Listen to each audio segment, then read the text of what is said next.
L'imposition des mains fait partie des éléments que Dieu nous a donnés sur la terre pour emmener certaines grâces du ciel à se manifester sur la terre.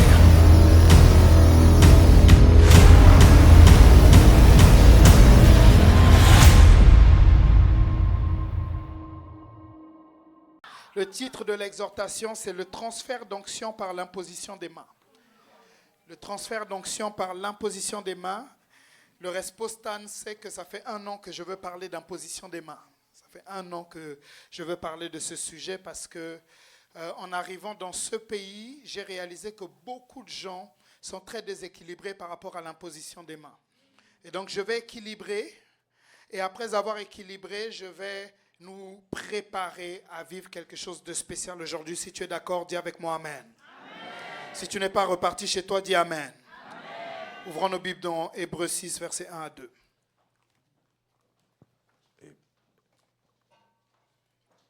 Hébreux 6, versets 1 à 2. Hébreux 6, verset 1, je lis la parole de Dieu. C'est pourquoi, laissant les éléments de la parole de Christ, tendons à ce qui est parfait, sans poser de nouveau le fondement du renoncement aux œuvres mortes, de la foi en Dieu, de la doctrine des baptêmes, de l'imposition des mains, de la résurrection des morts et du jugement éternel. Très bien, comme il y en a qui ne suivaient pas la lecture, est-ce que tu peux relire s'il te plaît? Hébreux 6, verset 1. C'est pourquoi, laissant les éléments de la parole de Christ, tendons à ce qui est parfait, sans poser de nouveau le fondement du renoncement aux œuvres mortes, de la foi en Dieu, de la doctrine des baptêmes, de l'imposition des mains, de la résurrection des morts et du jugement éternel. Amen. Amen.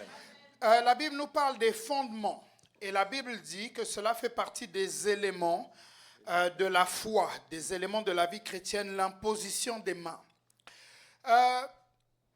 L'imposition des mains fait partie des éléments que Dieu nous a donnés sur la terre pour emmener certaines grâces du ciel à se manifester sur la terre. Et c'est ça pendant 30 minutes que je vais nous montrer. Je vais nous montrer dans quel cadre Dieu veut que ça puisse se manifester. L'imposition des mains, déjà, ce n'est pas une formule magique. Ça, c'est important que vous puissiez comprendre ça. Ce n'est pas parce que le pasteur va t'imposer les mains que tous tes problèmes vont disparaître. L'imposition des mains ne remplace pas la foi. La Bible dit dans Hébreux 10, verset 38, « Mon juste vivra par la foi. S'il s'en retire, mon âme ne prendra pas plaisir à lui. Mon juste ne vivra pas par l'imposition des mains, mais mon juste vivra par la foi. » Il y a un frère dans cette église à un moment donné qui vivait beaucoup d'oppression démoniaque et il voulait tout le temps que Pasteur Grace et moi nous puissions lui imposer les mains pour faire sa délivrance. Et un jour je lui ai dit, tu sais, je ne ferai plus de délivrance. Je ne vais plus t'imposer les mains. Pourquoi? Parce que je t'ai suffisamment imposé les mains ainsi que Pasteur Grace. Maintenant, tu dois savoir toi-même comment t'imposer les mains et comment fermer les portes pour que les esprits ne rentrent plus. Regardez, c'est important, lorsque vous formez des gens, d'apprendre aux gens, pas à leur donner le poisson, mais à leur apprendre à pêcher. Si les gens attendent tout le temps quelque chose de vous, ils ne grandiront jamais. Mais si vous leur apprenez comment obtenir la chose, ils vont grandir. Sinon, Jésus ne serait jamais reparti au Père. Il aurait fait un ministère éternel sur la terre. Mais pendant 3 ans et demi, il a formé ses disciples pour que ses disciples soient capables de s'en sortir sans lui. L'imposition des mains, c'est l'ouverture du ciel sur ta vie, afin que le reste de la semaine, toi-même, tu gardes ton ciel ouvert. My God, my God, my God. Quand on t'impose les mains, on te rend davantage sensible à l'onction, mais cette sensibilité n'est pas garantie à vie. C'est toi qui la garantis à vie. Donc quand vous venez tous les dimanches, c'est bien qu'on prophétise sur vous. J'ai remarqué que vous aimez bien qu'on prophétise sur vous. Et il n'y a pas de problème avec la prophétie. Mais j'ai un problème quand les gens dépendent de la prophétie et pas du Dieu des esprits des prophètes. J'ai un problème quand les gens attendent qu'on leur dise leur numéro de téléphone alors qu'ils connaissent déjà leur numéro de téléphone. Il y a un frère qui a demandé à sa responsable, mais pourquoi on ne fait pas beaucoup de services prophétiques à Montréal? Je vais vous dire quelque chose. Les 2 pasteurs de cette église sont très prophétiques. Mais je pense que vous êtes même loin d'imaginer à quel point nous sommes prophétiques. Je vais juste vous donner un indice. Je suis tellement prophétique que cette semaine, je rêve qu'on me donne le téléphone d'une membre et on met le code du téléphone et je vais voir les messages de la membre. les conversations de la membre. Oui, c'est-à-dire que Dieu me montre avec qui la membre est et le type de conversation que la membre a avec la personne. Vous imaginez, je n'ai rien demandé, mais Dieu me montre ça. C'est pour vous dire que les deux pasteurs sont très prophétiques. Ce n'est pas une question d'onction prophétique. C'est une question d'équilibre. Dis avec moi, équilibre.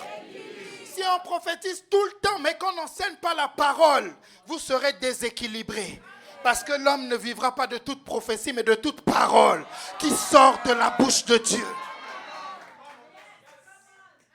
Si vous vivez de l'imposition des mains, vous n'allez jamais... Pourquoi beaucoup d'entre vous ne grandissez pas? Parce que vous dépendez de l'imposition des mains. Tout à l'heure, on va vous imposer les mains. Alors que vous êtes venu déprimé, vous allez repartir libre. Mais durant la semaine, le démon en question va revenir et va dire, oui, le pasteur là est puissant, c'est vrai. Mais toi-même, on va tester ta puissance là aujourd'hui. Ouais. Dis à ton voisin, ne dépend pas de l'imposition des mains, mais vis par la foi. Regardez, deux exemples puissants dans la Bible qu'on ne va pas lire. La femme à la perte de sang. Est-ce que Jésus lui a imposé les mains? Est-ce que Jésus a imposé les mains à la femme à la perte de sang? Qu'est-ce qui s'est passé? Elle dit, si je puis seulement toucher le pan de sa robe, je serai guérie. Vous savez, la foi a des niveaux. Hein. Il y a une jeune fille à Rennes, c'est l'apôtre qui fait ce témoignage. Elle, pendant que l'apôtre priait pour les gens, elle dit, si l'apôtre me regarde seulement dans les yeux et me sourit, je serai guérie. Elle dit, je n'ai pas besoin qu'il m'impose les mains, il faut juste que mon regard croise le sien. Et vous savez quoi? L'apôtre priait pour les gens, elle a croisé le regard de l'apôtre lui a souri, elle a été guérie à l'instant même. Non, mais je pense que ton voisin ne suit pas, sinon il aurait acclamé. Si ton voisin suivait, il aurait acclamé. Regardez, mais qu'est-ce qui a fait cette guérison? La foi. Elle n'avait pas besoin qu'on lui impose les mains, mais elle savait que l'onction de l'homme de Dieu est dans l'atmosphère. Et si simplement je mets ma foi, pourquoi beaucoup d'entre vous venez le dimanche? Je prêche, mais vous ressortez tel que vous êtes venus. Pas parce que je ne suis pas oint. En fait, vous savez, hein, des fois on ne dit pas des choses parce qu'il ne faut pas être orgueilleux. Mais nous sommes, mais Pasteur Grace et moi, c'est insolent comment nous sommes oints. Mais je vais même aller loin. C'est même insolent comment vos responsables de réseau sont oints. Quelqu'un a dit à un responsable de réseau, toi, tu ne peux rien m'apprendre dans les choses de l'esprit. Parce que je suis déjà plus ancien dans la foi que toi. Et je suis plus âgé que toi. Mais il a vraiment tort. Quand le responsable de réseau m'a raconté ça, j'ai dit, mais déjà il est d'une autre église. Qui repart dans son église? Si toi tu ne peux pas l'enseigner, je vais vous dire quelque chose de puissant par rapport à la déloyauté. Si quelqu'un ne respecte pas son responsable de réseau, ce n'est qu'une question de temps avant qu'il ne respecte pas le pasteur. Qu'une question de temps. Pourquoi? Parce que le responsable de réseau qu'il a établi, le pasteur, le jour où il sera tellement familier avec le responsable de réseau, il va maintenant s'attaquer au pasteur. Et là, je vous parle par expérience. Hein. Par expérience, on vit des choses comme ça dans le ministère. Il y a des jeunes qui s'attaquaient d'abord au PE. Après au pasteur stagiaire, ils ont fini avec les pasteurs stagiaires, ils ont commencé à s'attaquer au pasteur ordonné. Ils ont commencé à attaquer le pasteur Paulette et l'apôtre. Pourquoi? Parce que la déloyauté, c'est par étapes. C'est pour ça que si quelqu'un ne respecte pas son responsable de réseau, je mets déjà la distance parce que je sais qu'il ne va pas me respecter. On peut lui imposer les mains jusqu'à ce qu'il perde sa perruque. Ce n'est pas l'imposition des mains qui va changer quelque chose. C'est la façon dont il considère la personne. Le centenier romain, on n'a pas imposé les mains à son serviteur. Hein. Il dit, dis seulement un mot et mon serviteur sera guéri. Mais regardez la foi de cet homme. Déjà, il ne met pas sa foi pour lui. Il met sa foi en action pour son serviteur. Et il dit à Jésus, dis un mot. Moi, j'ai peut-être des défis, mais je ne viens pas pour moi. Dis un mot, mon serviteur sera guéri. Et Jésus dit quoi? Je n'ai jamais vu une telle foi en Israël. Pourquoi? Parce que quelqu'un qui est capable de comprendre que la parole qui est libérée dans l'atmosphère peut agir. Peu importe la distance, cette personne a une grande foi. Quelqu'un qui a besoin qu'on lui impose les mains pour qu'il ressente la présence de Dieu n'a pas la même foi que quelqu'un qui est assis au fond de la salle et qui dit « Je reçois depuis ma place ». Ce n'est pas le même niveau de foi. Bien sûr, je parle de la foi et pas de l'orgueil. Je parle de la foi, pas de l'orgueil. Pas de ceux qui pensent qu'ils sont arrivés et quand ils sont là, ils s'asseyent tout le temps au fond de la salle. Le pasteur prêche. Pendant que le pasteur prêche, il analyse déjà ce que le pasteur dit. Et il choisit le moment où lui, il va dire Amen. C'est-à-dire que c'est lui qui choisit le moment où il va dire Amen. Alors qu'Amen veut dire ainsi soit-il. Et Amen est une réponse à la parole qui a été libérée. Ça veut dire que tu sois d'accord ou pas, que ce soit de ton niveau spirituel que tu penses ou pas, dès que la parole est libérée, Amen est suffisant pour catalambano la parole. Quand je dis ton réseau va grandir, tu réponds Amen. Amen veut dire que les anges qui opèrent avec la parole de Dieu vont agir en ta faveur. Quand je dis que tu obtiendras ta situation administrative, et quand tu dis Amen, Amen veut dire ainsi soit-il. Je suis étonné de voir des sans-papiers qui ne répondent jamais Amen, alors qu'on est en train de solutionner ton problème. Au commencement, la terre était informe et vide. Dieu n'a pas imposé les mains à la terre. Dieu dit, il a parlé. La parole porte la semence de Dieu. Quand le serviteur que Dieu a choisi vient parler, la parole porte la semence de Dieu. Et toi, quand tu réponds Amen, la semence de Dieu quitte de l'homme de Dieu et va atteindre ta situation. Donne-moi un meilleur Amen si tu es en ce lieu. Si tu penses que tu n'es pas encore à un niveau spirituel ou un responsable de réseau ne peut pas t'enseigner, donne-moi un meilleur Amen.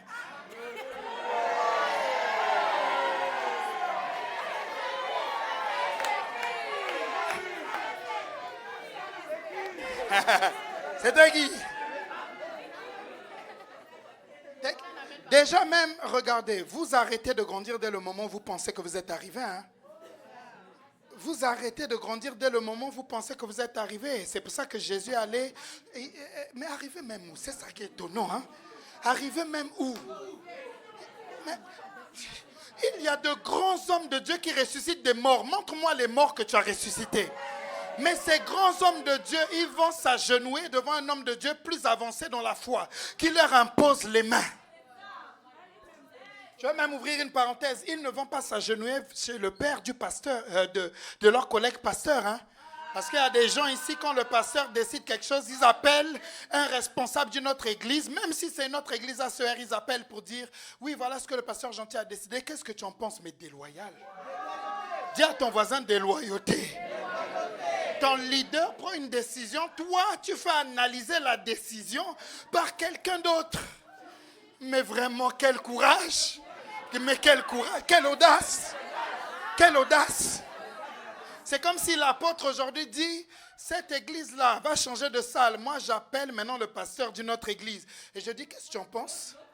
L'autre apôtre, l'apôtre dit qu'on a changé de salle. Mais toi, qu'est-ce que tu en penses? Quelle audace! Mais vraiment, je suis étonné. Nous sommes en train de parler de l'imposition des mains. Et comme on n'impose pas les mains sur des têtes qui n'arrivent pas à comprendre des principes, j'établis juste des principes. 1 Timothée 5, 22, mon frère, s'il te plaît. 1 Timothée 5, 22. Ouais. N'impose les mains à personne avec précipitation. Relis, s'il te plaît, mon frère. N'impose les mains à personne avec précipitation. Relis, s'il te plaît, mon frère. N'impose les mains à personne avec précipitation. Bon, ok, je ne vais pas te demander de relire, je sentais ça, mais bon. N'impose les mains à personne avec quoi? Précipitation. Je vais vous dire quelque chose. Si tu veux que je dise, dis 10. 10. Le fait que tes mains chauffent n'est pas l'autorisation de Dieu pour imposer les mains. Quand tu es dans un environnement où il y a l'onction, il y a des signes que ton esprit et ton corps vont ressentir. Par exemple, tu vas sentir de la chaleur. Tu sens que tes mains chauffent, mais ça ne veut pas dire que parce que tes mains chauffent, que tu dois imposer les mains à ton voisin. Il y a beaucoup de choses qui se passent là, hein, pendant que Pasteur Grâce et moi on prie. Il y en a, ils imposent les mains à leurs voisins. La Bible dit, ils exercent le ministère pendant qu'un plus loin que eux exercent le ministère. Ils exercent le ministère. Mais regardez, vraiment quelque chose me dérange. Ça me dérange vraiment. Si l'imposition des mains sert à un transfert et que toi tu es dans la foule, tu sens tes mains chauffer, tu imposes les mains à ton voisin, qu'est-ce que tu lui transfères? Non, mais je pense que les gens ne comprennent pas. Qu'est-ce que tu transfères à ton voisin que le pasteur ne peut pas transférer? Regardez, je vais vous dire autre chose. Quand tu es dans l'environnement où Dieu est, tu as des visions, mais ça ne veut pas dire que tu dois prophétiser. Les visions sont le signe que ton esprit est activé. Je vais vous donner un exemple très simple. Quand vous vous baladez dans la rue, vous voyez une voiture. Vos yeux voient la voiture. Est-ce que ça veut dire que vous devez rentrer dans la voiture et la prendre parce que vous avez vu la voiture? Mais regarde, tu as une vision et tu veux prophétiser. Mais qui t'a donné l'autorisation de prophétiser? La Bible dit, tous ceux qui sont conduits par l'esprit, pas par la chaleur dans les mains, pas par les visions, tous ceux qui sont conduits par l'esprit de Dieu sont fils de Dieu. Mais quelqu'un va me dire, mais si j'ai une vision, ça veut dire que l'esprit me conduit à la libérer. Non. Non. Oh non. Tu peux avoir des visions. Regardez, Jésus était 3 ans et demi sur la terre. Il ne prophétisait pas tout le temps sur ses disciples. Mais pourtant, il dit quelque chose à Nathanaël. Il dit, tu verras le ciel ouvert sur le Fils de l'homme et tu verras les anges monter et descendre. Ça veut dire que 24 heures sur 24, le ciel était ouvert sur Jésus. Mais pourtant, on ne voit pas Jésus prophétiser tout le temps sur ses disciples. C'est quoi la sagesse et l'équilibre? N'impose les mains à personne avec précipitation. Et regardez la suite du passage, c'est terrible, dit terrible. Regardez, on va lire ensemble à 3, 1, 2, 3. 1, 2, 3. 1, 2, 3. My God. My God. Ça veut dire que celui qui se précipite à imposer les mains valide le péché de celui à qui il a imposé les mains. C'est du français, c'est du français. Mets la version, s'il te plaît, parole de vie. On va lire plein de versions pour qu'ils voient. Mets parole de vie. Si les gens lisaient leur Bible, ils comprendraient la signification des actions prophétiques. Regardez. Ne te presse pas de poser les mains sur la tête de quelqu'un. Ne participe pas au péché des autres. Mais la version français courant, il y en a, ils sont énervés pendant qu'ils me regardent parce qu'ils ont déjà fait ça. Pendant que l'onction se manifestait, ils imposaient les mains.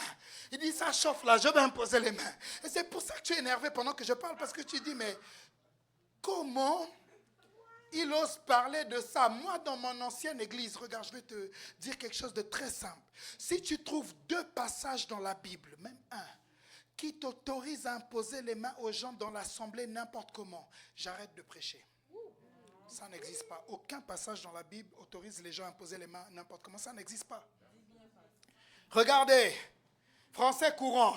Ne te hâte pas de poser les mains sur quelqu'un pour lui confier une charge dans l'église.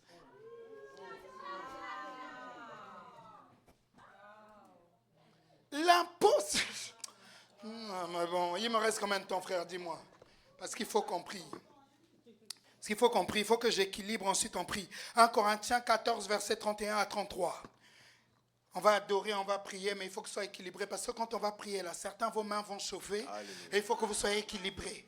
Regarde, si tes mains chauffent tellement et que tu as envie de les poser quelque part, pose-les sur ta tête. Non, mais ça te fait rire. Mais la première personne à qui tu dois imposer les mains, c'est d'abord toi-même. Tous les jours de ma vie, je m'impose les mains. Quand je suis dans ma chambre, je dis, tu es loin. Reçois l'onction de la tête jusqu'à la plante des pieds. Pourquoi je m'impose les mains à moi-même? Parce que je suis le premier prophète de ma vie. Donc avant qu'un prophète vienne prophétiser sur ma vie, je le fais tous les jours. C'est étonnant, tu ne t'imposes pas les mains à toi-même, mais tu veux imposer les mains aux gens. Regardez, plus étonnant, ta mère est malade à la maison. Tu ne lui imposes pas les mains, mais c'est ici que tu viens imposer les mains. Le problème des chrétiens, c'est qu'ils veulent être des lumières au milieu des lumières. Or, la Bible dit, la lumière, lui, dans les ténèbres, en parlant de Jésus, les ténèbres ne l'ont pas reçu. On reconnaît la valeur de la lumière au milieu des ténèbres, pas au milieu de la lumière. Regardez, asseyez-vous un instant. J'ai vu plein de vidéos d'hommes de Dieu qui disent, nous voyons que l'État canadien a voté une loi pour empêcher les chrétiens d'évangéliser. Nous sommes contre, nous allons continuer à évangéliser. Et l'église était là, disait, ouais, j'ai vu au moins 2-3 vidéos. Je suis d'accord, nous allons continuer à évangéliser. Mais ça révèle un gros problème. Vous savez quel problème ça révèle? Si l'État canadien peut voter des lois contre les chrétiens, c'est qu'il n'y a pas de chrétiens qui sont là-bas pour contrecarrer les lois. Tu peux toujours aller crier dans la rue, mais si tu ne vas pas à l'école, ça ne va rien changer. Tous les problèmes ne se résolvent pas par la prière. J'en ai marre des chrétiens qui arrêtent l'école. Tu ne sais pas que tout le monde n'est pas appelé à prêcher? Joseph a vu Pharaon parce qu'il a arrêté l'école. Regardez, Joseph résout même le problème de Pharaon, pas par l'onction prophétique, par la sagesse et l'intelligence. Parce qu'il avait été chez Potiphar. Il dit à Pharaon, j'ai déjà résolu ces problèmes-là chez Potiphar. Voilà la solution. Dis à ton voisin, n'arrête pas l'école. N'arrête pas l'école. Mais attendez, c'est quoi ce problème-là?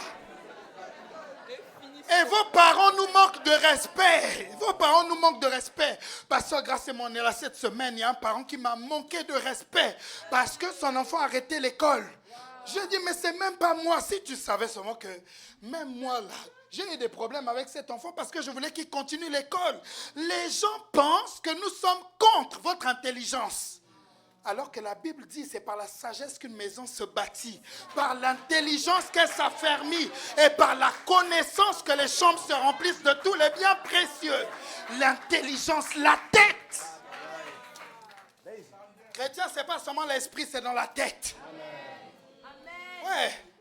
Regarde, même si tu es appelé au ministère, tu arrêtes les études aujourd'hui, tu arrêtes l'école aujourd'hui, tu vas galérer dans la vie. Tu vas galérer, pas parce que Dieu ne t'a pas appelé. Parce que justement, Dieu voulait te faire entrer. Regardez, l'appel, il y a un feu qui vient avec l'appel. C'est ça que les gens ne comprennent pas. Il y a le feu qu'on appelle le feu de l'appel. C'est quoi le feu de l'appel? Le feu de l'appel, c'est quand Dieu te parle. Tu as la sensation que tout autour n'existe plus et qu'il faut que tu fasses ce que Dieu t'a dit. Mais ce n'est des fois pas la saison. Moi qui te parle, une fois, j'ai laissé tomber mon travail parce que ce feu était en moi. C'est-à-dire que j'ai dit non, je ne peux pas travailler, je suis appelé à prêcher. J'ai arrêté, vous savez quoi, j'ai galéré. J'ai tellement galéré, je suis allé voir l'apôtre, j'ai dit, mais c'est bizarre. Dieu m'a parlé pour me dire que c'était le moment. Mais pourquoi je galère? L'apôtre dit, petit, moi aussi j'ai déjà vécu ça. Il dit, parce que des fois tu ressens le feu, mais ce n'est pas le moment. Le feu sert juste à entretenir la vision de l'appel. Mais le feu ne garantit pas que c'est le moment.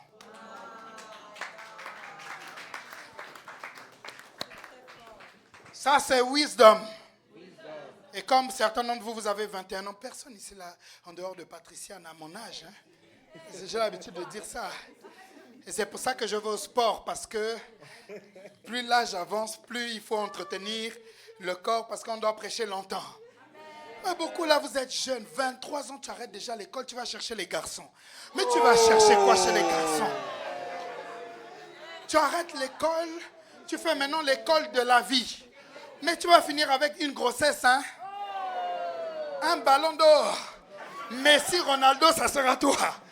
Et après, quand l'enfant n'aura rien à manger, tu vas dire non, l'église ne m'aide pas. Pourquoi à l'église, il n'y a pas de structure? Est-ce que c'est l'église qui t'a enceinté?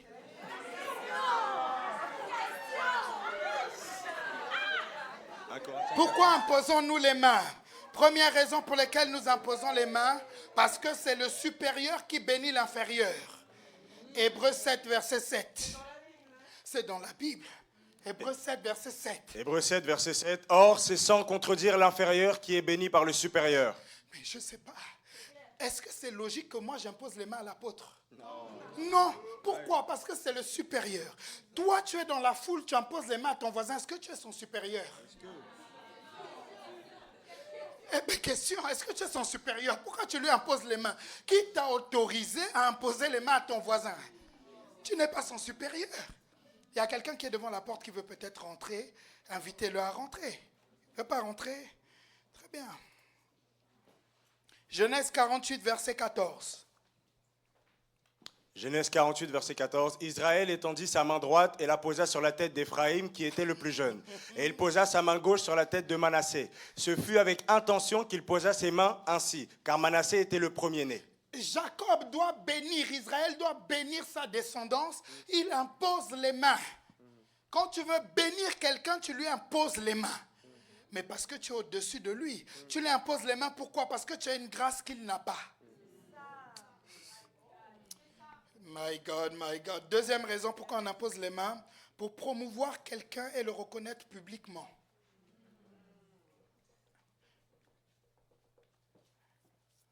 Promouvoir quelqu'un et le reconnaître publiquement. Acte 13, versets 2 à 3. Je vais finir rapidement, 5 minutes, et ensuite on va prier. Acte 13. Les musiciens pouvaient déjà passer.